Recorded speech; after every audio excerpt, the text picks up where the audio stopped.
ఎందుకురా టెన్షన్? అది కాదు, మీ డాడీ ఒప్పుకుంటారంటావా? నన్ను ఒప్పించిన వాడికి మా డాడీ నొప్పించలేవా? నిన్ను నొప్పించింది లవ్కి, మీ డాడీ నొప్పించాల్సింది పెళ్ళికి. గాడే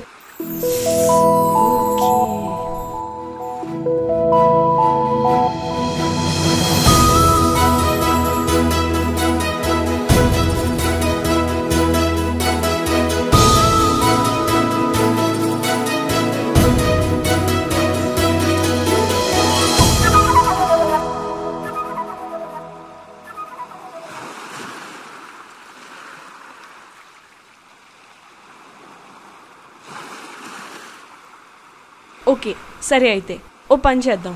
నన్నే మా డాడీ అనుకుని నేను అడిగే క్వశ్చన్స్కి నువ్వు ఆన్సర్ చేయి. లెట్ మీ సీ నీ లవ్ని ఎలా ఎక్స్ప్రెస్ చేస్తావో నేను చూస్తాను.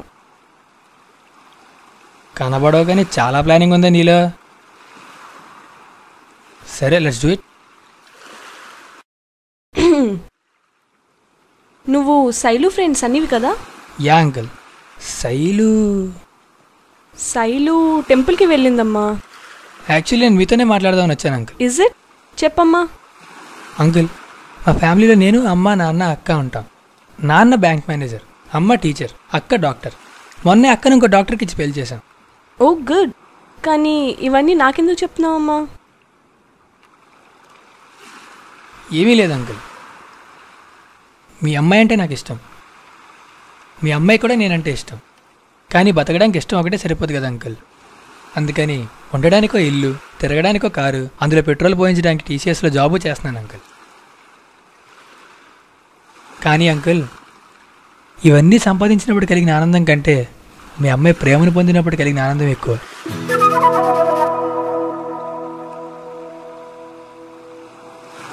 గ్రేట్. అంత ప్రేమించుకున్నప్పుడు మా పర్మిషన్ దేనికి? నేను మీ అమ్మాయిని మీకంటే ఎక్కువ ప్రేమిస్తున్నానో లేదో నాకు తెలియదు, కానీ తను మాత్రం నాకంటే మీరే ఎక్కువ తను ప్రేమిస్తున్నారని చెప్తుంటుంది అంకుల్. అప్పుడే అనిపించింది అంకుల్, తను ఎంతగా ప్రేమించే మీరు తన ఇష్టాన్ని కాదనరని. అందుకే అంత ధైర్యంగా మాట్లాడుతున్నాను.